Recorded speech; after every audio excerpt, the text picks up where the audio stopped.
자, 우리 오늘 우리에게 주신 하나님 말씀을 보도록 하겠습니다. 하나님 말씀은 다니엘 7장 우리 1절에서 8절까지의 말씀입니다. 구약성경 1244면에 있습니다. 자, 우리 이 말씀을 저와 여러분이 한 절씩 읽도록 하겠습니다.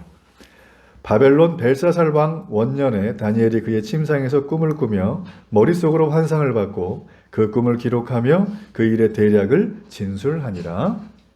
다니엘이 진술하여 이르되 내가 밤에 환상을 보았는데 하늘에 네 바람이 큰 바다로 울려오더니 큰 짐승 넷이 바다에서 나왔는데 그 모양이 각각 다르더라.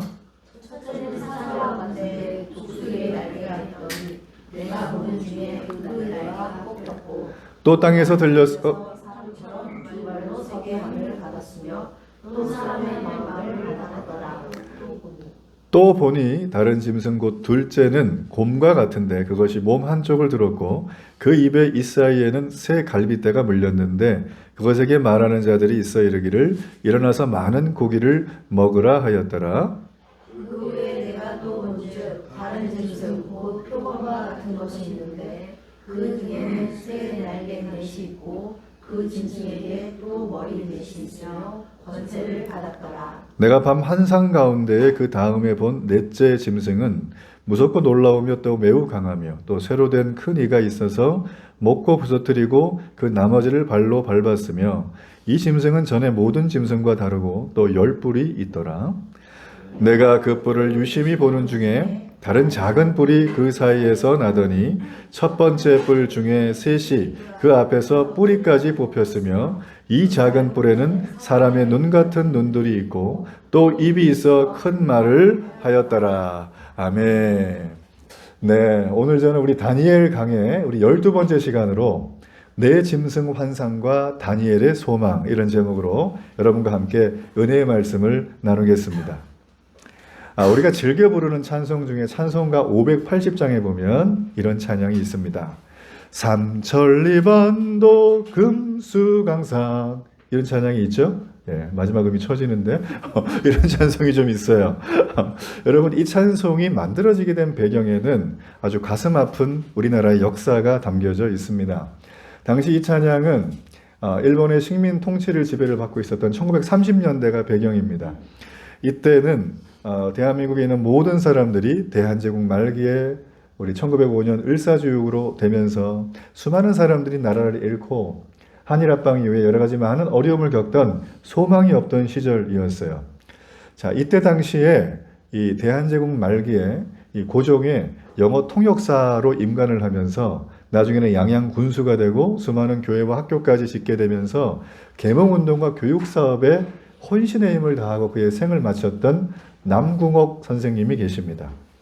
이 남궁옥 선생님은 이 땅 가운데 정말 교회와 학교를 지어서 우리가 새롭게 하나님의 말씀으로 계몽되는 것이 나라가 살아날 유일한 길이다. 이렇게 그는 그의 비전과 소망을 품었어요.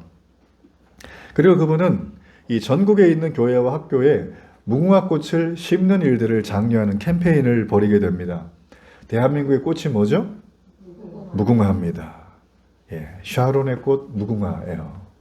아주 독특한 이 특이한 부분은 이스라엘도 우리 찬송에도 샤론이라는 게 등장합니다. 이 샤론의 꽃은 예수님을 말하는 거예요. 무궁화가 그거라는 건 저는 우연의 일치가 아니라 하나님께서 예비하신 게 아닌가 그런 생각이 듭니다. 자, 어쨌든 이 남궁옥 선생님은 수많은 학교와 교회를 지으면서 특별히 이 무궁화 심기 운동 캠페인을 전국에 걸쳐서 벌였는데 왜 그렇게 하셨을까요? 일제식민지 시절에. 그분이 이렇게 했던 이유는 아주 간단하죠. 나라 잃은 백성이 소망이 없이 사는 게 아니라 우리도 다시 일어날 수 있다라고 하는 자긍심을 우리의 마음에 심어주기 위해서였다는 것입니다. 지금은 전혀 앞이 보이지 않는 두렵고 힘든 상황입니다. 우리의 삶처럼. 그렇지만 이분은 이 모든 걸 타개할 수 있는 큰 그림을 심어주고 싶었기 때문에 이렇게 하나님의 말씀인 찬송을 만들고 책을 만들어서 편찬하고 학교를 짓고 교회를 세우고 그리고 무궁화꽃을 심으면서 민족의 마음속에 있었던 염원이 온전히 이루어질 수 있도록 도운 게 바로 이분의 내용이었다는 거예요. 우리가 살피고 있는 이 다니엘도 이와 비슷한 역사적인 흐름이 있습니다. 이 다니엘, 이 본문에 나와 있는 이 내용은 이 다니엘이라는 사람은 정말 기구한 운명을 살았던 사람 중에 한 분입니다. 어린 나이에 이 사람은 가족과 생이별을 하죠. 바벨론의 침략을 받습니다. 나라를 잃어버려요. 무참하게 나라가 무너지는 걸 나중에 이 사람은 보게 됩니다. 그리고 포로로 끌려가죠. 온갖 어려움을 겪습니다. 그런데 그분은 믿음으로 살아내서 생존 정도 한 게 아니라 이 바벨론이라고 하는 대제국의 이방 나라와 이방신을 섬기는 그곳에서 하나님의 이름을 드높이고 하나님의 영광을 나타냈던 놀라운 믿음의 사람. 그게 바로 여러분 다니엘 스토리의 내용이에요. 우리가 다니엘 스토리는 1장부터 6장까지의 내용은 전부 이 다니엘에게 직접 임한 하나님의 계시와 환상이 아니라 다니엘 주변에 있었던 그 왕에게 임하고 나라에게 임했던 어떤 환상, 어떤 꿈, 어떤 계시의 내용을 다니엘이 찾아가서 해결해 주는 역할을 하는 게 여러분 우리가 앞에 스토리였다면 오늘 우리가 읽었던 이 7장부터는 앞으로 마지막 12장까지 다니엘에게 직접 하나님이 계시가 임합니다. 이걸 환상이라고도 하고 그렇죠? 네. 우리가 환상을 받는다는 것, 계시를 받는다는 건 그냥 대충 지나가는 동네 스토리가 아니죠. 엄청난 내용이 담겨 있다는 것입니다. 한 개인뿐만 아니라 이 한 나라, 그리고 여러분 이 다니엘이 속했던 이 제국들은 전부 당시에 세계 최대의 강대국이었어요. 이 세계 최대의 강대국이 이렇게 바꾸면 판도가 바뀌게 되어지는. 그래서 오늘 우리가 봐야 될 이 다니엘서 7장은 이 다니엘의 가장 중요한 12장 전체에서 가장 중요한 장이라고 해도 과언이 아닐 만큼 굉장히 중요한 장이 다니엘 7장입니다. 오늘 여기에는 여러분 역사적인 몇몇의 제국들을 제가 좀 살필 거예요. 자료를 보면서. 그리고 그 제국들의 역할을 제가 좀 볼 겁니다. 그러다 보면 자칫 나는 세계사 빵점인데 나는 국사는 너무 힘들었어. 이런 분들은 어려울 수 있어요. 여러분 그렇지만 저는 세상에서 가장 어려운 얘기를 가장 재밌고 쉽게 얘기하는 목사 중에 한 사람이라는 걸 여러분 기억하시고 함께 하시길 주의 이름으로 축복합니다. 우리 옆분을 바라보면서 은혜 받읍시다. 한번 인사하죠. 네, 은혜 받아야 됩니다. 졸릴 수가 있어요. 따뜻하기 때문에 은혜 받아야 돼요. 자, 여러분 우리가 오늘 읽었던 이 내용, 자 우리 다니엘서 2장 31절의 말씀을 읽지 않았지만 우리 화면을 보면서 함께 한번 읽어봅니다. 다니엘 2장 31절 시작. 왕이여, 왕이 한 큰 신상을 보셨나이다. 그 신상이 왕의 앞에 섰는데 크고 광채가 매우 찬란하며 그 모양이 심히 두려우니. 우리는 다니엘 2장에서 한 왕이 느부갓네살이죠. 대제국 바벨론에서 잠을 자다가 꿈을 꿔요. 근데 그 꿈의 내용이 굉장히 공포스럽습니다. 어떤 큰 거대한 신상, 여러분 김일성 신상이 북한에 굉장히 많이 있죠? 몇 개인 줄 아세요? 헤아릴 수 없이 많아요. 이 신상을 보고 베낀 데가 우리가 잘 알고 있는 저 독재 국가들, 북아프리카의 남미의 독재 국가들이 다 신상 뺏겨갔어요. 엄청납니다. 김일성 동상이나 이런 걸 보면 제가 지금 정확히 기억이 나지 않는데 아파트 모에 거의 한 7, 8층 높이라 그러죠. 엄청난 규모의 막 그거를 딱 그냥 광장에 세워놓고 모든 사람이 지나가다 그거 어떻게 하죠? 그냥 지나가요? 침 뱉으면서? 아니죠. 절하거나 경의를 표해야 돼요. 안 그러면은 국법을 위반했다고 잡혀간다는 거예요. 자, 느부갓네살이 봤던 이 신상은 바로 한 나라의 통치자, 한 제국의 통치자, 전 세계를 호령했던 그 내용이 담겨져 있었던 내용을 우리는 기억하고 있습니다. 그래서 이 큰 신상은 가만히 보면 오늘 말씀에 사람의 모습을 하고 있어요. 동물이 아니라. 자, 이 얘기는 어떤 뜻일까요? 이 신상은 세상의 모든 제국들이 사람 중심의 인본주의 제국이었다는 것을 보여줍니다. 신상의 내용을 통해서 사람을 높이고 사람의 힘으로 만든 세상의 제국의 특징을 우리는 너무나 잘 살폈어요. 자, 오늘 다니엘 7장의 이 말씀도 2장과 마찬가지로 사람의 중심, 사람 힘으로 만든 이 제국의 특징에 대해서 우리에게 정확하게 보여주고 있어요. 자, 그 신상이 크고 광채가 매우 찬란하며 그 모양이 심히 두렵다고 했죠. 자, 소위 말하면 우리가 겉으로 보는 비주얼이 우리를 압도할 만큼 대단히 크고 화려하다는 거예요. 네. 중국 가신 분들은 다 아실 겁니다. 옛날에 중국은 고층 건물이 별로 없었는데 최근에 보면 굉장히 휘황찬란합니다. 스카이라인이 아주 멋져요. 그래서 수많은 사람이 비행기에서 보고 야, 이 나라가 왜 이렇게 발전했는가 이런 의문을 품죠. 우리는 그걸 볼 때마다 이렇게 위압감이 들어요. 야, 이 나라 엄청나구나. 맞죠? 그죠? 여러분, 세상은 우리에게 항상 힘있게 만들어서 우리의 길을 죽이려고 하는 것들이 보통 세상에서 하는 방식들이죠. 그래서 역사 속에 등장했던 수많은 제국들은 한결같이 승자가 되면 자신들의 옛날의 과후와 수치를 전부 다 감추고 자기가 원하는 대로 역사를 기술하고 편찬한 내용들이에요. 여러분, 그래서 여러분들이 예전에 어떤 고전 문헌이나 역사에 대한 내용들을 볼 때 다양한 어떤 관점을 가지고 있는 여러 책들을 이렇게 좀 크로스로 보는 게 굉장히 좋아요. 하나만 보면 거기에 몰입이 돼요. 거기에 몰입이 돼요. 다양하게 보는 게 매우 좋다. 여러분, 이 세상의 역사는 한마디로 말해서 겉모양에 대해서 굉장히 시장을 합니다. 자, 오늘 여기 보게 되어지면 우리가 다니엘 2장에 살폈던 그 신상의 이미지를 한번 떠올려 보세요. 자, 그 신상은 각 부위가 뭐로 좀 되어져 있어요. 자, 제일 먼저 신상의 머리는 황금으로 되어져 있습니다. 그리고 가슴은 은으로 되어져 있고요. 이 종아리는 이 노수로 되어져 있고, 그리고 그 다음엔 철로 되어 있고, 진흙으로 되어 있다. 여러분 잘 보시면 재료가 바뀌죠? 근데 재료가 품질이 어때요? 값이 굉장히 비싼 거에서 점점 값이 떨어지죠. 세상의 나라는 시간이 갈수록 점점 이렇다는 거예요. 세상의 나라는 처음에는 좋은 걸 줍니다. 그죠?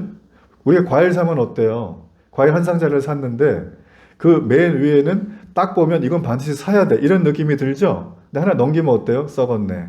하나 넘기면 어때요? 골았네. 네. 죄송합니다. 과일 장사하시는 분들한테 용서하시길 바랍니다. 다 그런 건 아니에요. 저는 그런 걸 몇 번 겪다 보니까 마음이 좀 아팠어요. 그래서 저는 상자째 안 사고 따로따로 삽니다. 제가 이런 얘기를 왜 하고 있죠? 자, 세상 제국이 그렇다는 거예요. 세상의 문명들은 굉장히 휘황찬란하고 화려해 보이지만 시간이 지날수록 그 품질이 떨어진다라는 것입니다. 어떤 제도를 주고 어떤 법을 주고 어떤 사람이 통치를 해도 그 밥에 그 나물이에요. 비비면 다 비빔밥 돼요, 그냥. 그러니까 여러분, 세상에 특별히 여러분 요즘에 이제 젊은 분들 많이 계신데 정치에 소망을 두지 마시길 바랍니다. 제가 정치 얘기 일절 안 하죠, 설교 시간에. 왜 안 하냐면 하면 어떻게 된다 그런 의미가 아니에요. 정치는 기도를 해줘야지 소망을 두면 안 됩니다. 하나님보다 정치가 세상을 바꿀 것이다. 언제 바뀐 적이 있어요? 딴 나라 말고 우리나라 근현대사 60년만 보세요. 한 번도 바뀐 적이 없어요. 근데 희한하게 안 망했어요. 그죠? 저는 하나님이 하셨다고 생각을 합니다. 자, 그렇기 때문에 세상의 제국의 역사는 시간이 흐를수록 안 좋아진다. 여러분, 제국의 역사만 그러겠어요? 오늘날 우리는 전부 다 손에 컴퓨터를 들고 다니죠. 컴퓨터가 뭐예요? 휴대폰이에요. 보통 얼마 하죠? 10만 원? 20만 원? 끼고 하면 그렇게 할 수 있지만 보통 돈백이 넘어갑니다. 그죠? 요즘은 거의 200 얼마짜리도 나왔던데, 맞죠? 민기 형제님? 여러분, 손에 어지간한 중고차 하나 들고 다니는 거예요. 근데 여러분, 휴대폰 갖다 뭐 많이 하세요? 네, 설교 시간에 대기업의 흐름을 또 얘기하면 안 됩니다, 우리가. 휴대폰으로 주로 많이 하는 건 정보를 주고받죠. 내 소식을 알리고. 그래서 우리가 SNS, 소셜 네트워크 세상이라잖아요. 그 소셜 미디어. 그러니까 한 명이 미디어를 생산하고 가공해서 전 세계에 확 뿌릴 수 있는 시대가 지금의 시대라는 거예요. 그러니까 지금의 시대는 어떤 시대냐면 내가 생각하는 거를 싹 전달해가지고 야, 나 이렇게 생각해. 너네 이렇게 믿어야 돼. 알았지? 하면서 소위 말하면 설득을 할 수 있는 시대가 됐다라는 것입니다. 이 시대의 장점도 있지만 저는 폐해도 굉장히 많다고 봐요. 어떤 폐해가 있어요? 잘못된 정보 양산. 그렇습니다. 사실인데 사실을 왜곡하거나 사실을 과장하거나 사실을 축소하거나 해서 그 내용을 던지면 보는 사람들은 그 앞뒤의 문맥을 모르죠. 그러면 그걸 가지고 어떻게 하나요? 자기 나름의 1차 해석을 합니다. 어떤 연예인이 파란색 넥타이를 메고 왔다. 저처럼. 근데 저걸 왜 맸을까부터 시작을 해서 아마 무슨 안 좋은 일이 있었나 보다. 아니야, 여름에 시원하라고 맸을 거야. 이거 보면서 청량감 느끼라고. 아니야, 저걸 매게 되면 살이 날씬해 보이니까 맸을 거야. 해석을 누가 하죠? 맨 사람이에요? 그걸 보는 사람이에요. 그래서 수많은 사람들이 자기 소셜에다가 퍼 올립니다. 거기다가 자기 생각 한 줄 붙여가지고. 자, 이렇게 되면 어떻게 되나요? 내가 던진 돌은 지나가는 개미가 맞으면 즉사하는 거예요. 짱돌 하나인데 그렇죠? 이런 세상이 지금의 세상이다. 저는 이 세상이 기술 문명의 발전을 통해서 유토피아를 이룬다고 하는 것에 대해서 저는 신뢰하지 않습니다. 편리하긴 할 거예요. 그러나 그게 우리에게 행복의 유토피아로 이끌어가지는 않는다라는 거예요. 지금 다니엘 2장에서 나오고 있는 신상에 대한 환상, 꿈에 대한 해석은 어떤 제국이 세상에 오더라도, 어떤 제도가 오더라도, 어떤 통치자가 오더라도 하나님보다 못하다는 거예요. 왜냐하면 하나님은 세상의 주관자이기 때문입니다. 하나님은 세상의 통치자이시기 때문이에요. 여러분, 그래서 우리는 주변의 모습을 가만히 바라보게 되면 인류가 만든 이 수많은 기술 문명이 이제는 부메랑이 되어서 우리 인류에게 목숨을 위협하는 걸 볼 수 있지 않습니까? 우리가 일상적으로 주로 많이 쓰는 석유화학 제품이 있습니다. 그게 뭘까요? 네 글자. 이름은 풀이요. 끝에는 틱. 뭐죠? 플라스틱이에요. 여러분이 지금 입고 있는 옷들 있죠? 100% 면, 양모 이런 거 있으세요? 다 플라스틱 합성 섬유입니다, 이거. 플라스틱이 없으면 우리가 일상이 안 될걸요? 최근에 제가 어떤 통계를 보니까 미국 맨하탄에 태어난 생후 26일밖에 안 된 아기 3명을 조사를 해보니까 이 아이의 몸속에 미세 플라스틱이 나왔대요. 며칠 됐다고요? 26개월. 그럼 얘는 태어나자마자 미세 플라스틱 막 먹었어요? 아닌 거죠? 그 연구자들이 추적을 해본 거예요. 이게 어떻게 들어갔나? 엄마 수유를 했는데 왜 그랬을까 봤더니만 엄마 몸에도 있었고, 그리고 이 아이가 소위 말하면 뭐 이제 아이들 먹는 용품이 있잖아요. 그게 어디다 돼 있어요? 플라스틱 팩에 다 있잖아요. 비닐팩, 무슨 팩. 다 플라스틱이죠? 여기 있는 게 딸려 들어간 거예요. 그래서 어떤 학자는 말합니다. 인류가 더 이상 질병이 없다고 하지만 이건 아니다. 미세 플라스틱이 우리 몸에 들어가서 축적됐을 때 우리에게 오는 가공할 만한 위력은 그 누구도 예측도 안 되고 통제도 안 되고 해결도 안 될 것이다. 플라스틱이 없으면 몰라도 이렇게 얘기를 하는 거예요. 플라스틱은 우리가 원래 편리하려고 만든 겁니다. 그죠? 그렇잖아요? 근데 플라스틱 때문에 지난 50년, 반세기 넘게 수많은 몸살을 앓았고 지금은 No 플라스틱. 그러면서 수많은 단체들이 이걸 지금 운동을 하고 있어요. 저는 여기에 대한 실제적인 필요가 와야 된다고 봅니다. 기술 발전 좋아요. 근데 기술 발전은 지금 우리 턱 밑까지 우리의 생존을 위협하고 있다는 것입니다. 최근 헐리우드 블록버스터 영화를 보면 지구적 종말에 대한 영화가 굉장히 많습니다. 여러분 아시나요? 검색을 한번 나중에 해보세요. 제가 봤던 것도 최근에 본 것도 몇 개가 다 그것던 것 같아요. 지구적 종말에 대한 영화들을 보면 보통 내용이 어떻죠? 갑자기 변종 바이러스가 등장해가지고 사람들의 생존을 위협한다. 숨을 쉬면 안 된다. 물을 먹으면 안 된다. 햇빛을 보면 안 된다. 소리 내면 안 된다. 막 이러잖아요. 그죠? 우리 어떻게 살라는 거예요? 이거 다 하고 사는데. 뿐만 아니라 지구는 멀쩡한데 갑자기 수많은 예측도 안 되는 해성들이 날라와가지고 지구를 퍽 해가지고 그죠? 임팩트를 딱 줘가지고 지구가 괴멸한다. 그러니까 우리는 어떻게 해야 돼요? 빨리 화성으로 가야 된다. 뭐 이런 얘기를 하고 있어요. 우린 그런 얘기를 들으면서 마음속에 생각하는 건 기술 문명의 끝은 유토피아가 아니라 우리의 두려움을 계속 자극하겠구나 라는 것입니다. 기술이 행복을 주지 않아요. 기술이 행복을 주지 않습니다. 이 얘기를 왜 길게 하냐면 오늘날 지금은 사람도 아니고 물질도 아니고 문화도 아니고 종교도 아니고 기술이 하나님 자리에 올라가 있어요. 기술이 하나님 자리에 올라가 있어요. 여러분 앞으로 더 그렇게 될 겁니다. 나라의 정책을 보세요. 그렇게 되어집니다. 자, 여러분 지금 제가 말씀드린 이 내용은 바로 다니엘 2장의 인간 중심의 제국의 특징들이라는 거예요. 자, 그렇다면 오늘 본문인 7장의 말씀, 여기 말씀에 보게 되어지면 자, 인간 중심의 제국의 특징을 이런 비유를 듭니다. 바다에서 온 큰 짐승이라는 거예요. 완전 다르죠?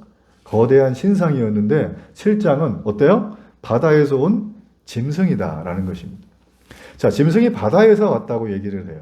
자, 이때 당시에 사람들에게 바다는 어떤 존재였던 것 같으세요? 바다. 여러분 바다 좋아하십니까? 안 좋아하세요? 왜 안 좋아하시죠, 바다? 거기 맛있는 해산물도 나오고 참돔도 있고 그런데 왜 그러죠? 왜 안 좋아하세요? 모래가 많아서. 네. 저는 바다를 볼 때마다 이 빨려 들어가는 느낌을 많이 받아요. 제가 기억이 안 나는데 어떤 통계에 보면 물 옆에 사는 사람들이 자살 확률이 높답니다. 예. 이 바다를 보면 예전에도 그랬어요. 이때 당시에도 바다는 좋지 않은 것들, 어둡고 암울한 것들이 나오는 것이다. 이렇게 많은 사람들이 바다를 그렇게 예측을 했어요. 세상에 안 좋은 건 다 어디서 나와요? 바다에서 나온다고 생각을 한 겁니다. 자, 그래서 여러분, 이 바다에서 나온 짐승이라는 걸 우리가 정리를 해보자면 영적으로 볼 때 흐름상 이건 하나님을 대적하는 자라는 거예요. 하나님을 대적하는 세력이다. 우리가 살고 있는 이 세상은 자기보다 약한 사람이나 어떤 나라가 보이면 우리가 도와주고 격려하고 지지해줘야 아니면 가차없이 짓밟고 그들 것을 빼앗아요. 여러분, 우리가 정말 기억해야 될 게 하나 있는데요. 지금의 유럽이 가지고 있는 부와 명예와 모든 권력들은 다 다른 나라의 자본과 자원을 착취해서 만들었다는 걸 여러분 기억하셔야 합니다. 우리 역사 배우셨죠? 인도가 어느 나라 지배 식민지였어요? 당시에 아마 제가 볼 때는 동일한 한 나라 기준으로 봤을 때 가장 큰 식민지 지배를 받았던 나라가 인도였을 거예요. 인도에서 그 소위 말하면 우리가 말하는 그 면 있죠. 이 면직물이 싼 값에 수출이 되면서 지금의 산업혁명이 일어난 거예요. 원재료 가져왔는데 가공을 해야 되잖아요. 근데 사람으로 하니까 힘들죠. 어떻게 기계를 만들자. 그게 그렇게 된 거예요. 뭐 인류 문명의 발전을 줬다고 많은 사람이 칭송하지만 저는 그렇게 보지 않아요. 인도에서 수많은 수탈을 했어요. 조세법, 실정법, 군대법을 가지고 많은 사람을 죽였습니다. 여러분, 지금 제가 이런 말씀을 드리는 이유는 무엇이냐면 이 땅을 살아가는 것은 서로 힘이 없으면 빼앗기고 힘을 갖지 않으면 밀치고 약육강식의 정글 같은 세상에서 우리는 내가 힘을 기르지 않으면 도저히 살 수 없다는 그런 시대의 소리에 적응하며 살아가고 있어요. 오늘 수많은 사람들이 정신적으로 아프고 우리 청소년들이 대학 때문에 몸살을 앓고 취준생들이 취업을 못하고 지금 힘들어하는 이유들은 가만히 보면 그들이 연약하고 그들이 노력하지 않아서가 아니라 이 세상의 판이 이미 많이 기울어져 있기 때문이다. 여기에 우리는 공범이에요. 여러분이 사장님이라면 우리 알바로 온 친구들을 여러분의 자녀처럼 잘 대해주길 바랍니다. 임금 체불하지 마시길 바랍니다. 현행법대로 권고사직 하면 꼭 돈을 주시길 바랍니다. 이런 걸 달라 그러면 주지 말고 안 그래도 줘야 되는 거예요. 그게 여러분 예수 믿는 사람의 모습 아니겠습니까? 지금 전 세계에는 이뿐만 아니라 사회적 현상뿐만 아니라 두 가지의 공식적인 전쟁이 벌어지고 있어요. 하나가 무엇이냐면 우크라이나와 러시아 전쟁, 2년을 접어들였죠. 또 하나 작년 10월 말부터 시작되었던 하마스와 이스라엘의 전쟁. 수많은 사람들이 전쟁이 멈추길 바라고 있습니다. 서로가 서로를 공격하고 있죠. 분노와 증오가 점점 커지고 있죠. 그들은 더 어떻게 변하고 있냐면 더 크고 흉악한 짐승의 모습을 해나가고 있다고 해도 과언이 아니에요. 우리 사회는 제가 말씀드린 것처럼 근로자와 고용주의 관계가 늘 싸우는 관계예요. 왜 싸워야 돼요? 한솥밥 먹는 식구들인데. 좀 잘 지내야 되지 않겠습니까? 그죠? 비인격적인 대우를 받을 때 우리는 어디 가서 하소연할 수가 없어요. 이 하소연할 수 없는 세상 속에 우리는 생각합니다. 이 땅은 살만한 곳이 못 된다. 성경은 이것을 짐승의 시대라고 표현을 하는 거예요. 짐승의 시대. 여러분은 직시하셔야 됩니다. 우리가 살고 있는 세상은 절대 유토피아가 오지 않아요. 조금 올 가능성은 있어요. 그러나 오지 않습니다. 우리는 세상의 민낯을 누구보다 날마다 직시하고 이걸 붙들고 하나님 앞에 말씀으로 기도해야 돼요.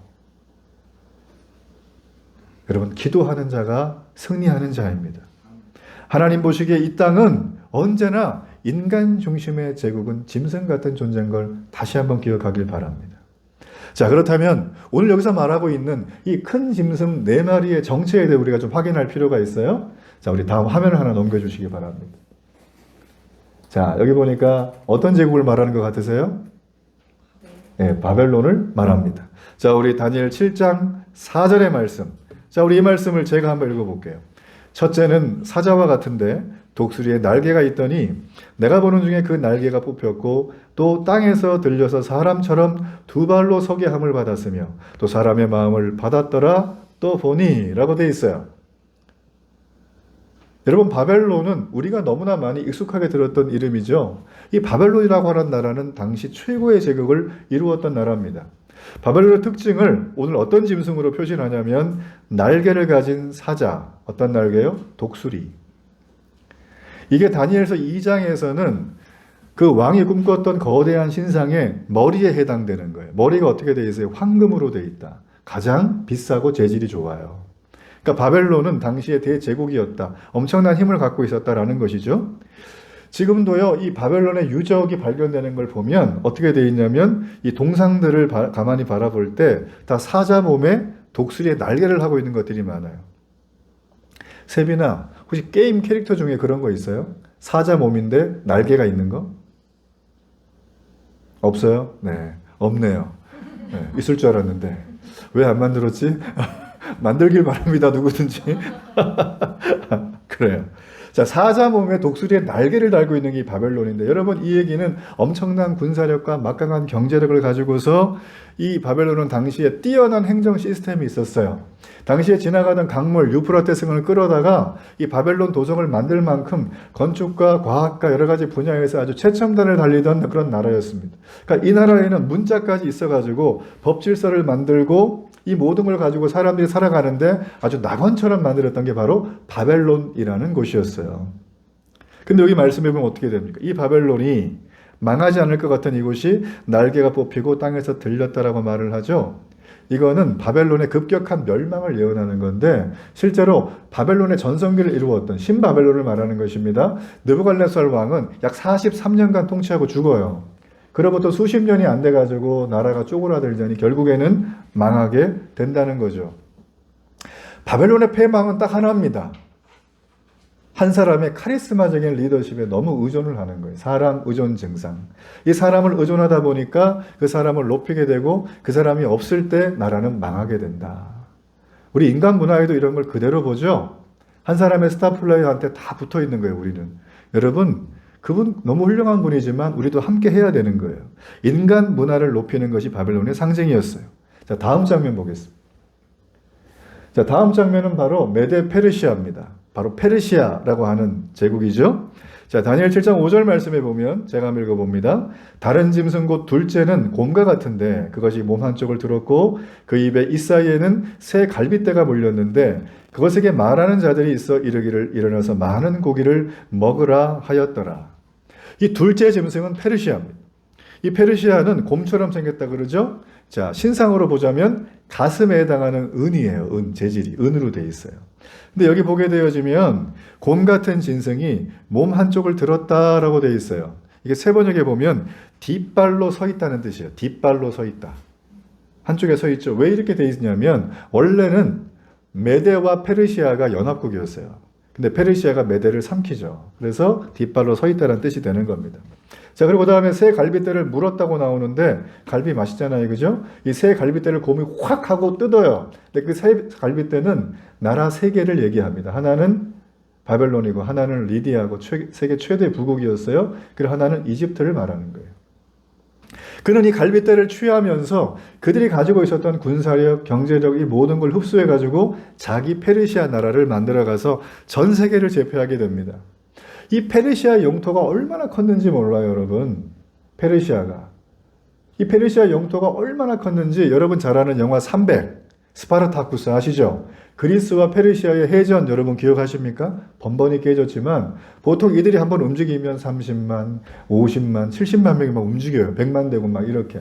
여러분 당시에 이 많은 대군을 움직일 때는 뭐가 필요하겠어요? 뭐니 해도 돈이 필요해요. 큰 제국을 이끌어 가려면 돈이 필요한데 이 모든 돈을 페르시아가 가지고 있었다. 당시로선 세계 최대 인구였던 약 2천만 명의 인구가 인도부터 시작을 해가지고 북아프리카, 유럽과 저 위에까지 전부 다 있었다는 거예요. 이 나라가. 엄청난 대국입니다. 그래서 페르시아의 자랑은 항상 숫자였어요. 숫자. 나는 많다. 제일 많다. 우리나라 오면 너넨 잘 되는 거야. 우리 주변에 보면 날마다 이런 분들 계시죠. 돈 자랑하시고 땅 자랑하시고 힘 자랑하시고 이런 분들이 다 페르시아의 숫자의 교만에 빠진 인생이에요. 그런 분들과 가까이 하지 마시길 바랍니다. 자랑해봐야 남는 게 없어요. 주지도 않을 거면서 왜 맨날 자랑하는지 모르겠어요.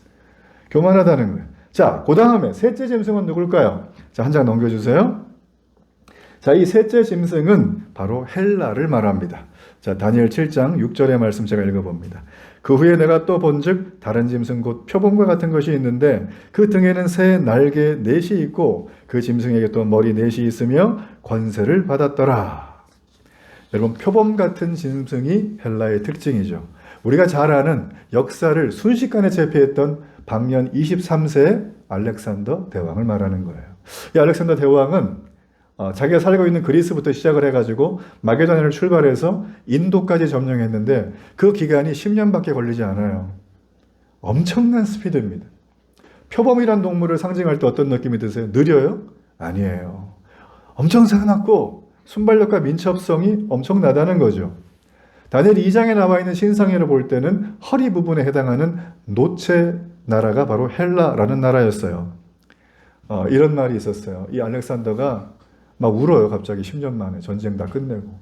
막 왜 울어요? 그랬더니 하는 말이 더 이상 정복할 땅이 없대. 그 정도로 이 알렉산더는 엄청난 나라였다는 거죠.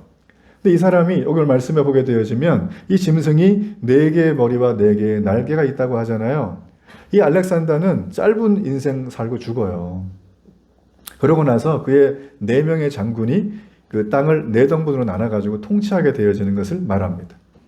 자, 그러면 넷째 짐승은 누굴까요? 자, 그 다음 화면을 한번 넘겨주세요. 누굴까요? 로마예요. 자, 우리 다니엘서 7장 7절의 말씀. 내가 밤 환상 가운데 그 다음에 본 넷째 짐승은 무섭고 놀라우며 또 매우 강하며 또 쇠로 된 큰 이가 있어서 먹고 부스러뜨리고 그 나머지를 발로 밟았으며 이 짐승은 전에 모든 짐승과 다르고 또 10뿔이 있더라. 여러분, 제가 지금 쭉 짐승 얘기 해드리고 있잖아요. 그죠? 이게 환상을 보고 있는 거예요. 계시. 하나님이 다니엘에게 계시를 줬어요. 계시는 괜히 준 게 아니겠죠? 여러분이 꿈꿔가지고 결혼하신 적도 있죠? 제가 그랬어요? 꿈꿔서? 그러니까 여러분, 환상과 꿈, 계시는 뭔가 혁명적인 일이 일어날 것이다 라는 겁니다. 앞날의 내용 니만 알고 너 혼자 재밌게 즐겁게 살아, 이게 아니에요. 제가 지금 설명드린 이 모든 내용들은 이미 다니엘 7장에서 되어지기 전부터 모든 제국에 대한 하나님의 환상과 계시를 보고 있는 장면입니다. 여러분, 그렇기 때문에 오늘 이 부분은 다양한 해석의 견해가 있지만 저는 그래도 복음주의 입장에서 가장 건강한 해석을 여러분에게 말씀드리고 있다는 것입니다. 오해의 소지가 있을까 봐 말씀을 드리는 거예요. 자, 우리 7절에 보면 4번째 짐승은 로마를 말합니다. 여러분, 로마는 2장 신상에 나오는 다리인데 다리가 어떻게 되냐면 철로 되어 있고 발가락은 어떻게 되어 있어요? 흙으로 되어 있다. 이렇게 되어 있죠. 그죠? 여러분, 로마 하면 떠오르는 거는 뭐가 떠오르세요? 로마. 로마 하면 떠오르는 거. 네? 어떻게 해요? 모든 길은 로마로 통한다. 네. 훌륭하신 분입니다. 팍스 로마나죠. 그죠? 모든 길은 로마로 통한다. 로마는 비상한 나라예요. 조직력, 행정력, 군사력, 경제력, 전략, 전술, 그 나라의 어떤 정치 체계 이런 것들이 사실 여러분, 우리가 지금 살고 있는 이 땅 가운데 로마의 유전자를 복제하지 않은 건 거의 없습니다. 지금 군대 체계 있죠? 로마 거예요. 행정 정치 체계 로마 거예요. 지금 다. 대부분이 다. 해 아래 새 것이 없다고. 로마는 엄청난 나라입니다. 로마는 주전 63년경부터 시작을 해서 세계 역사에 등판을 하더니만 무려 500년 동안 세계 최강대국의 자리를 놓지 않았어요. 이건 역사에 이런 나라가 없습니다. 그리고 이 로마는 굉장히 엄청나게 강한 힘과 파괴적인 성향을 가지고 있어요. 이렇게 말씀해 보니까 쇠로 된 큰 이를 가지고 모든 것들을 먹고 부스러뜨리고 발로 밟았다는 건 로마의 무자비한 군사력을 말합니다. 예수님 시대에 예루살렘을 점령하고 식민 통치했던 나라가 어디죠? 로마예요. 그죠? 그래서 예수님 돌아가실 때 옆에서 그 십자가 처형을 집행했던 집행관이 누구예요? 일단 저는 아니고 로마에 파견된 백부장 군인이에요. 우리로 말하면 소위쯤 되겠죠. 이분이 옆에서 실제로 했다는 겁니다. 그러니까 여러분, 로마에 대한 스토리를 좀 알게 되면 당시에 예수님이 왜 그렇게 십자가 돌아가셨는가, 예수 믿는 사람들이 왜 그렇게 로마를 두려워하고 힘들어했는가, 이 내용이 나타납니다. 근데 다니엘은 이 로마가 오기 한 600년 전에 이미 하나님께 환상을 받고 지금 이 예언을 하고 있는 것입니다. 놀라운 일이죠. 그죠? 자, 여기 보게 되어지면 이 로마라고 하는 나라는 무자비한 군사력을 가지고 있었는데 어떤 학자는 그래요. 로마가 그 나라를 유지하기 위해서 굉장히 관용적인 포용력 있는 나라가 아니었느냐라고 말을 하지만 일부분 그런 것도 있지만 역사 기록을 보면 그렇지 않습니다. 로마에게 저항하거나 반기를 들면 어떻게 하는 줄 아세요? 예루살렘 성을 예로 들어볼게요. 예루살렘 성을 로마의 수만의 병사가 삥삥 싸요. 2년 동안 물 한 마리, 물 한 모금 못 들어가게, 물자 하나 못 들어가게 완전 봉쇄를 해버립니다. 이게 무슨 전술이죠? 공성전인데 굶어 죽게 만드는 거예요. 이게 관용적인 나라입니까? 저항하면 무자비하게 죽입니다. 길거리에 사람을 십자가에 매달아 놓고 횃불로 쏘요, 밤에. 이게 로마가 했던 짓이에요. 그러니까 여러분, 로마를 이상적으로 봐서는 안 됩니다. 로마는 인간이 가질 수 있는 최대의 권력으로 최고로 포악했던 나라가 바로 로마다라는 것이죠. 근데 중요한 게 뭐냐면 이 로마 제국의 앞에 보면 새로운 제국들이 있었는데 새로운 제국은 좀 달랐어요.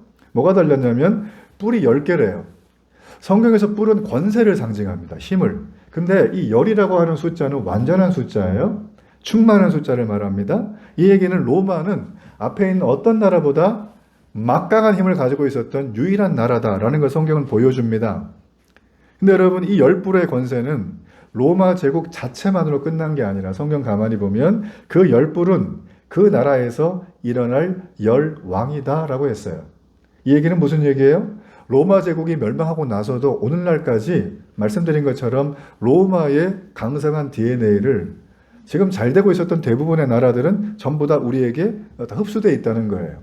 로마가 멸망하고 세워진 비잔틴 제국, 신성 로마 제국, 이슬람 제국, 유럽, 미국 이 모든 나라들은 지금 다 로마의 잘 되었던 시절에 갖고 있었던 아주 핵심적인 DNA를 다 가져다가 나라의 통치 수단으로 삼고 있는 겁니다.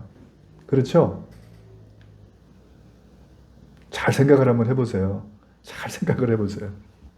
자, 그런데 중요한 게 그 다음에 나옵니다. 그게 뭐냐면 10뿔이에요. 자, 다니엘서 7장 8절의 말씀. 자, 이 말씀을 함께 한번 읽어봅니다. 내가 그 뿔을 유심히 보는 중에 다른 작은 뿔이 그 사이에서 나더니 첫 번째 뿔 중에 셋이 그 앞에서 뿔잎까지 뽑혔으며 이 작은 뿔에는 사람의 눈 같은 눈들이 있고 또 입이 있어 큰 말을 하였더라. 가만히 보니까 이 네 번째 짐승인 로마에게는 10뿔이 있는데 갑자기 그 중에 작은 뿔 하나가 쏙 나오더니만은 이 10뿔을 다 제끼는 거예요. 그러더니만 하는 게 뭐냐면 이 뿔 셋을 뽑아버려요. 그러면서 자기가 새로운 세력으로 딱 자리를 앉아버린다는 그 얘기예요. 지금 이 얘기가. 자, 엄청난 힘을 가지면서 이 뿔은 어떻게 합니까? 작은 뿔은 눈이 있대요. 그리고 말을 한대요. 근데 그 말이 뭘까요? 큰 말을 한대요. 큰 말은 무슨 말일까요? 말 그대로 이 작은 뿔이라고 하는 존재는 어떤 물건이나 상징물이 아니라 하나의 인격체입니다. 이 인격체가 말을 하는 거죠. 눈이 있고 본다는 거예요. 그죠? 말을 하는데 어떤 말이냐면 큰 말. 이 얘기는 얘가 말하면 이루어지는 거예요. 근데 이 인격체가 누굴까요, 그러면? 성경은 이 작은 뿔, 이 인격체를 적그리스도라고 말합니다. 들어보셨나요? 적그리스도? 사탄의 하수인이에요. 사탄이 이 땅에 예수님의 성육신을 그래도 뺏겨가지고 패러디해가지고 하나님이 인간의 몸을 입고 이 땅에 오셨으니까 우리도 인간의 몸을 입고 내려가자. 그게 바로 적그리스도예요. 데살로니가후서 2장 3절에 보면 이 적그리스도에 대해서 이렇게 말합니다. 불법의 사람, 멸망의 아들, 대적하는 자 이런 표현을 씁니다. 이 작은 뿔의 특징이 25절에 등장을 하고 있어요. 자, 우리 25절 말씀 제가 한번 읽어볼게요.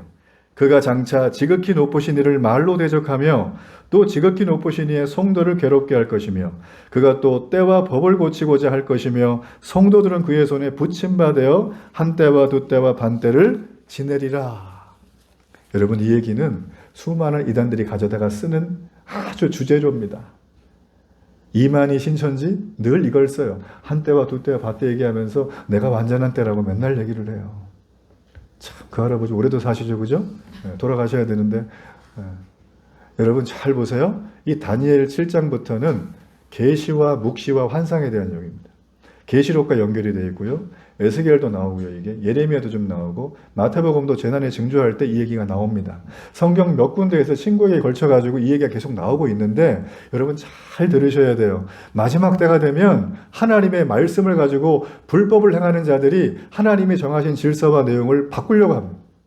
이게 지금 거기에 핵심이에요.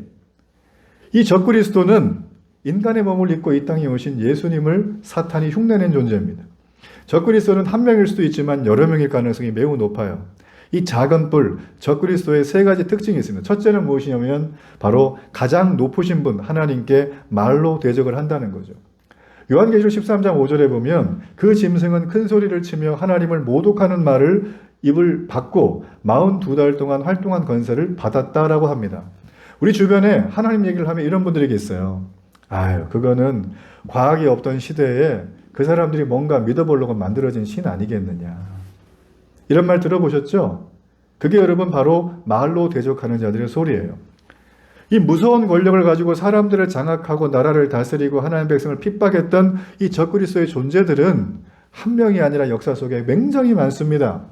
구약 성경의 학자들은 대부분 다 누구를 말하냐면 다니엘서 7장에 바로 로마의 황제였던 주전 167년도에 안티오쿠스 4세를 말합니다. 이 사람은 예루살렘을 완전히 다 초토화시켰던 사람이에요. 신약의 학자들은 계시록 13장에 가서 바로 로마의 네로 황제다 이런 말도 해요. 들어보셨죠? 네로? 엄청난 핍박자입니다. 그 현대사에는 없을까요? 있습니다. 프랑스 혁명. 하나님을 너무 싫어하는 프랑스 혁명이었어요. 뿐만 아니라 반유다적인 정책을 가지고 수백만 명의 유대인을 학살했던 히틀러가 있어요. 그리고 교회를 완전히 없애려고 잔인한 탄압과 처형을 했던 북한의 김일성과 김정일 부자가 있습니다.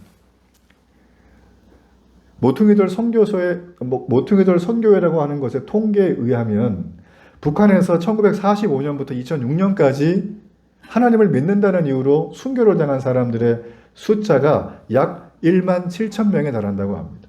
여러분 이 숫자는 6.25 때 예수님을 믿으면서 이름도 없이 죽어간 숫자는 포함되지 않은 숫자예요. 여러분 이 숫자는 지금까지 로마 시대에 순교했던 그리스도인들의 숫자보다 훨씬 더 많은 숫자입니다. 그게 어디서 있었다고요? 동시대에 있는 저 북한에. 그죠? 한반도의 위쪽의 북한이 이런 현실이었다는 거예요. 지금 우리는 이런 시대에 살고 있는 것입니다. 그래서 북한은 순교자의 피가 흐르는 땅이에요.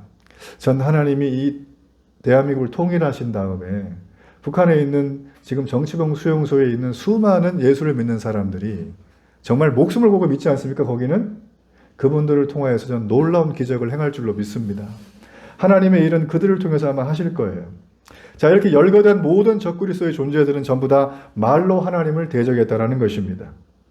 그리고 두 번째로 여러분이 적그리스도의 특징은 가장 높으신 분, 하나님의 자녀인 성도들을 괴롭힌다는 거예요. 교회 역사상 성도들은 늘 핍박과 고난을 당하는 일본이었습니다. 지난 수천 년 동안 예수를 믿는 사람들은 믿는다는 이유 하나 때문에 재산을 뺏기고 직장을 잃고 죽임을 당하고 고통을 당하고 감옥에 갔어요. 지금 대한민국은 어떤 시대죠? 그렇지 않아요. 유사이래로 이런 시대가 길게 오면 거의 처음입니다. 그래서 우리의 신앙이 어떻습니까?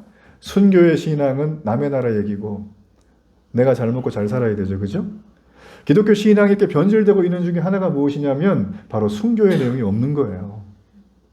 전 여러분 보고 죽으러 가라는 얘기가 아니라 여러분의 삶에 수명 연장이 아니라 사명자의 삶으로 거듭나기를 바랍니다. 하나님 우리에게 사명을 주시는 거예요. 오늘 여기 말씀해 보게 되어지면 성도들 괴롭게 한다고 했는데 이게 무슨 뜻이냐면 언어에 보면 마모시키다. 왜 우리가 이렇게 기계들을 맞대고서 기계를 막 돌리면 마모되죠? 달아 없어지잖아요. 그죠? 그 얘기를 하는 겁니다. 그러니까 크리스찬들에게 이 넷째 짐승이 얼마나 괴롭히는지 이 성도들의 육체와 정신을 달아 없어질 만큼 괴롭혀요. 그래서 21절에 보면 성도들이 진 것 같아요. 진 것처럼 보여요. 여러분 예수님 믿다가 힘든 일이 올지 않습니까? 고난이 오죠? 시련이 오죠? 교회만 가려면 몸이 아프잖아요. 그죠? 그래서 날 부르죠? 여러분 그런 이 모든 일들은 여기에 해당이 되는 거예요. 여기에. 여러분의 잘못이 아니에요. 바로 여기에 해당이 된다. 그렇지만 하나님은 이기게 하실 줄로 믿습니다. 자, 세 번째로 이 넷째 짐승 적그리스도는 정해진 때와 법을 고치려고 합니다. 여러분, 하나님의 창조 질서를 파괴하는 본성을 가진 짐승이 바로 이 넷째 짐승인 적그리스도예요. 그들은 하나님의 때와 하나님의 법을 고치려고 혈안이 되어져 있어요. 재미있는 야사에 보면 로마 황제는 자기가 황제가 된 다음에 황제 숭배를 하게 하기 위해서 어떻게 했냐면 자기가 태어난 달이 9월 달이면 그해 달력을 1월 1일은 9월 달부터 시작을 하는 거예요. 말도 안 되죠. 프랑스 혁명의 주역들은 야, 우리 6일 일하고 하루 쉬는 거 별로니까 7일 시스템 버리고 9일 일하고 10일째 쉬자 이렇게 얘기를 했어요. 여러분 좋아 보이시죠? 몇 달도 안 돼가지고 다시 바꿉니다. 사람들이 살지를 못하는 이것 때문에. 여러분, 세상에서 하고 있는 이 적그리스도가 하는 것들은 하나님의 때와 하나님의 법을 바꾸는 일에 혈안이 되어져 있습니다. 그래서 적그리스도는 불법의 사람이에요. 한마디로 말하면 기준이 하나님이 아니라 여러분이라는 거예요. 나라는 거예요. 여러분, 이 얘기는 뭐에 위배됩니까? 십계명 제1계명이 어떻게 되어 있죠? 너는 나 외에 다른 신을 내게 두지 말라라는 겁니다. 적그리스도가 하는 일은 뭘까요? 하나님 던지고 네가 신해라라는 거예요. 네 뜻대로 하라는 거죠. 이 시대는 사람을 신의 위치에 올려놓은 정도가 아니라 신은 만들어졌다고까지 주장하는 시대가 됐습니다. 여러분, 이게 무신론자들이 하는 얘기예요. 얼마나 많은 메시지가 그런 일들이 우리에게 공공연하게 일어나고 있습니다. 결혼을 예로 들어볼까요? 결혼을. 우리 결혼할 커플도 여기 있겠지만 여러분, 결혼은 누가 하는 거죠? 누구가? 남자와 남자가 하는 거예요? 성적 지향에 의해 가지고 내가 남자인데 생물학적으로는 내 정신은 여자래. 근데 내일 됐더니 또 남자예요. 저녁 때니까 또 여자예요. 그럼 이 사람은 여자의 남자예요. 생물학적인 성이 주관적인 겁니까? 그냥 성전환수술 하면 되는 거예요? 제가 태국 갔더니 이런 분들이 많더라고요. 그 역사적으로 유래가 있더라고요, 그거는. 여러분, 남자와 여자가 만나 결혼하는 게 하나님이 법과 질서로 만들어 놓은 겁니다. 이건 하나님이 우리를 싫어해서 만든 게 아니라 우리가 살아갈 수 있는 행복한 삶은 여기 있다고 알려주신 거예요. 근데 지금 우리는 어떻습니까? 결혼도 내가 좋아하는 대상이 그 누구든 관계없이 하겠다는 거예요. 전 이게 사람이면 다행인데 물건이나 동물일 경우에는 아주 끔찍합니다. 이 넷째 짐승, 적그리스도의 목적은 과연 무엇인가? 제가 지금까지 말씀드린 것처럼 하나님의 정하신 때와 그 법을 무너뜨리려고 하는 게 이들이에요. 사실상 자기 속에는 옳은 대로 살아도 되는 극도의 쾌락이 판치는 세상, 무법천지를 만들려고 하는 게 이들의 모습이다.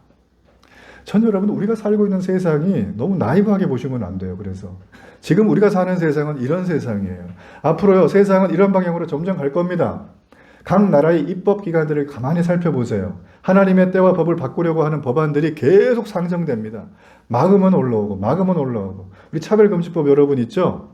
서명하시길 바랍니다. 차별금지법이 이미 우리나라에는 대부분 다 있어요.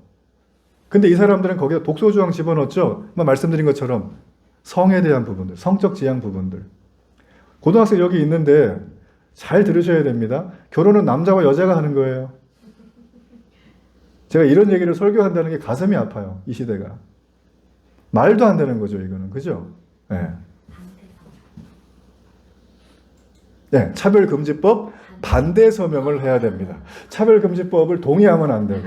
제가 차별금지법을 다 싫어하는 게 아닙니다. 여러분 한번 찾아보세요, 자료를.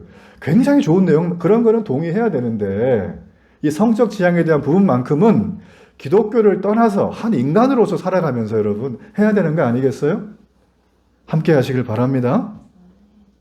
여러분, 그렇기 때문에 이 독일에서는 어릴 때부터 교육과정에 동성애라고 하는 성적 지향을 집어넣고 교육을 시켜요. 그러니까 독일 같은 경우는 이게 너무나 만연해 있어가지고 독일에 결혼한 남자 여자가 결혼한 부부를 말하는 겁니다. 부부가 결혼을 하게 되면 어떻게 되냐면 내가 이 독일 땅에서 이런 법이 있는데 애를 키우는 게 겁나고 두렵다는 거예요. 자기들은 배울 때 어떻게 했어요? 성적 지향대로 주관적으로 결혼하면 된다고 했는데 막상 결혼해 살아보니까 그게 아니거든요. 여러분 어떻게 생각을 하십니까? 법을 시행하고 있는 현재 그 나라가 그렇게 판단을 하고 있다는 건 그거는 하나님의 법과 질서가 깨졌다는 거예요. 성경은 왜 이런 말씀을 주실까요? 이 적그리스도가 장악한 이 세상은 말씀과 기도로 제자의 삶을 살지 않는 사람들에겐 도무지 살아갈 수 없는 땅이라는 걸 보여주는 거 아니겠습니까? 우리가 하나님을 제대로 따라가지 않는다면 우리 이 시대 속에서 방향을 잃게 될 것입니다. 현실을 직시할 수가 없게 될 거예요. 전 여러분이 기도할 때마다 성령께서 여러분에게 방향을 잡아줄 줄로 믿습니다. 하나님 앞에 나가길 바랍니다. 근데 여러분, 그 문은 예수님이 말씀하셨어요. 마태복음 7장 13절로 14절. 우리 이 말씀을 한번 함께 읽어봅니다. 좁은 문으로 들어가라. 멸망으로 인도하는 문은 크고 그 길이 넓어 그리로 들어가는 자가 많고 생명으로 인도하는 문은 좁고 길이 협착하여 찾는 자가 적음이라. 예수님 말씀하셨어요. 마지막 때가 되면 사람들은 넓은 길로 간다. 자기 좋아하는 길로 간다. 누가 가니까 따라간다. 우리는 어떤 길? 찾지 않는 매우 좁고 협착한 길로 간다. 여러분, 그 길에 아무도 가지 않아도 괜찮습니다. 그 길이 하나님이 허락하신 길이라면 우리는 가는 거예요. 그렇죠? 그리스도인들은 어린 양이신 예수님이 그 길로 가게 되면 고민하지 않고 따라가는 존재가 그리스도인이라는 것입니다. 그런 그리스도인들이 모여 있는 곳이 어딜까요? 교회예요. 여러분, 교회는 그래서 로타리 클럽이 아니에요. 교회는 여러분이 좋아하는 어떤 걸 추구하는 곳이 아닙니다. 내가 원하는 교회, 우리가 꿈꾸는 교회, 이건 교회가 아니에요. 사교 집단인 거죠. 교회는 뭘까요? 좁은 문으로 가고자 모인 사람들이 걸어가는 거예요. 힘들었지? 한 주 동안 얼마나 피 흘리고 잘 싸웠어. 격려해주고, 함께 위로해주고, 함께 밥을 먹고, 차를 마시고, 말씀을 배우고, 함께 기도로 도와주고, 응원해주는 거예요, 교회는. 여러분, 그렇기 때문에 마지막 때의 교회에 속하지 않으면 여러분은 그리스도인이 아니라고 해도 과언이 아니라는 것입니다. 주님은 말씀하실 거예요. 마지막 때 너는 이 땅을 살면서 나와 함께 했니? 라고 물어보실 거예요. 그러면서 하는 얘기가 교회랑도 함께 했니? 물어보실 거예요. 말씀의 결론을 맺을게요. 과연 이러한 짐승의 시대 속에 우리에게는 과연 어떤 소망이 있어야 되는가? 오늘 말씀은 우리에게 말을 해줍니다. 25절 뒤에 말씀에 보면 작은 뿔의 통치의 기간이 나와요. 한때, 두때, 반때인데 이거를 합치면 3.5년이에요. 성경의 7은 완전 숫자죠? 3.5는 뭐예요? 절반밖에 안 되죠? 완전하지 않다는 거예요. 이 얘기는 뭘까요? 짐승의 시대이지만 그들은 제한적으로 조금 통치하다 난다. 주님이 오시면 그들은 타는 불못에 던져지고 불에 타 없어질 것이다. 그들은 완전히 심판당해서 멸망할 것이다. 그 얘기를 해주고 있는 것입니다. 두 번째 이유는 뭘까요? 바로 예적부터 계셨던 사람, 그 인자, 하나님이 이걸 지켜보고 계시다는 거예요. 다니엘 7장 26절로 27절에 보면 이런 말씀이 있어요. 그러나 심판이 시작되면 그는 권세를 빼앗기고 완전히 멸망할 것이요. 나라와 권세와 온 천하 나라들의 위세가 지극히 높으신 이의 거룩한 백성에게 붙임바되고, 함께 읽을까요? 그의 나라는 영원한 나라이라 모든 권세 있는 자들이 다 그를 섬기며 복종하리라. 계시록의 마지막은 마라나타 주 예수여 오시옵소요. 우리는 이 땅이 짐승의 권세라는 걸 알고 있습니다. 우리는 이 땅이 기울어진 땅이라는 걸 알고 있어요. 그럼에도 우리는 어떻게 해야 돼요? 이 땅의 삶을 점유하면서 그 공간과 시간을 우리는 살아내야 돼요. 내 모습이 어떻든지 간에, 내 형편이 어떤지 간에, 하나님이 이스라엘 백성들을 구원하시고 창세기에서 노예로 있던 이집트에 노예였던 그 사람들을 딱 해방시켰잖아요. 그죠? 구원하셨잖아요. 그리고 그들을 어디로 데려가셨죠? 천국이 아니라 아무것도 먹을 게 없는 광야로 데려갔어요. 광야로 데려갔던 건 무슨 이유일까요? 죽으라는 거예요? 아닙니다. 하나님은 광야에서 그들을 먹이고 살리고 입혔어요. 그 얘기는 뭘까요? 우리의 실존적인 삶은 고통과 눈물과 시련과 역경이 떠나지 않을 거예요.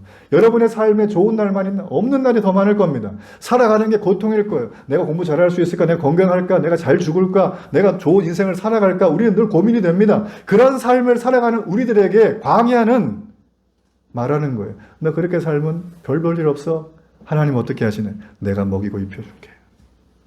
우리가 해야 될 건 뭘까요? 잘 사는 삶이 아니라, 행복한 삶이 아니라, 큰 꿈을 꾸는 사람이 아니라 하나님의 큰 그림을 그냥 보는 거예요. 다니엘이 본 것처럼 짐승이 판치는 게 7장의 핵심이 아니라 짐승을 잡아 죽이는 하나님의 손길을 보라는 거예요. 그래서 우리는 광야를 살며 내 몸이 아파도 나는 그 삶의 시간을, 그 삶의 공간을, 그 삶의 사람들을 만나고 살아가는 겁니다. 삶을 점유하고 살아가는 거예요.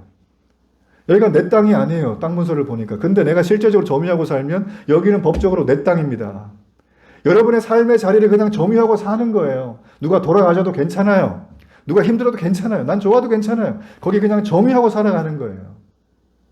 제가 교회를 개척하고 나서 깨달은 것 중에 하나는 하나님 어떻게 할 때마다 하나님 그랬어요. 넌 거기에 그냥 잘 서 있어. 하나님은 제게 그 말을 매일 주세요. 아무도 없는 교회당에 와서 저는 늘 이 말 붙들고 기도해요. 하나님 앞에. 하나님 앞으로 어떻게 하시든지 저는 순종합니다. 전 여러분이 다니엘이 봤던 이 환상 있죠. 앞날을 알았으니까 난 이제 괜찮아. 이게 아니라 이 환상을 여러분이 다 보기를 바랍니다.